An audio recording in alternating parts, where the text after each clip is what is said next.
நம சிவாயா. திருவண்ணாமலை கார்த்திகை தீப தரிசன சிறப்புகள்.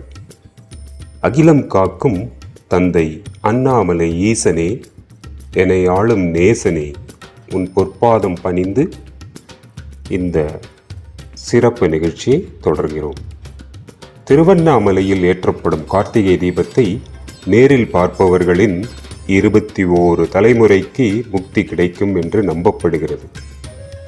திருவண்ணாமலை தீபத்தன்று மலையை பார்த்து நமச்சிவாய என்று சொன்னால் அந்த மந்திரத்தை 3 கோடி தடவை உச்சரித்த புண்ணியம் கிடைக்கும் என்றும் நம்பப்படுகிறது. திருவண்ணாமலை உச்சியில் தீபம் ஏற்றப்படும் பொழுது மலைக்கு உள்பகுதியும் பூஜைகள் நடக்கும் ஒலி கேட்டதாக ரமண மகரிஷி, சேஷாத்ரி சுவாமிகள் உள்பட பல அருளாளர்கள் கூறியுள்ளனர். திருவண்ணாமலை கார்த்திகை தீபத்தை காண சித்தர்கள் வருவார்கள் என்பது நம்பிக்கை.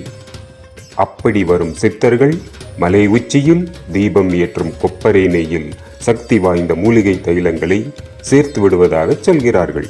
இதனால் தீபத்திலிருந்து வெளிப்படும் புகை தீய சக்திகளை அழிப்பதாக நம்பப்படுகிறது. திருவண்ணாமலை சுமார் 2668 அடி உயரம் கொண்டது.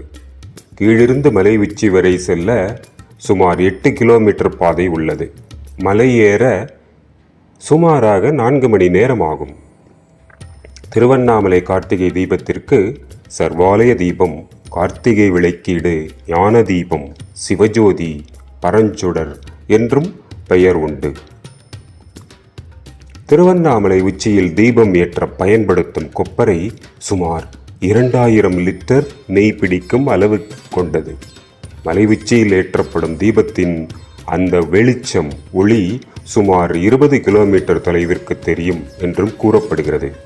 இந்த தீபம் சுமார் 11 நாட்கள் தொடர்ந்து எரியும் என்றும் கூறப்படுகிறது.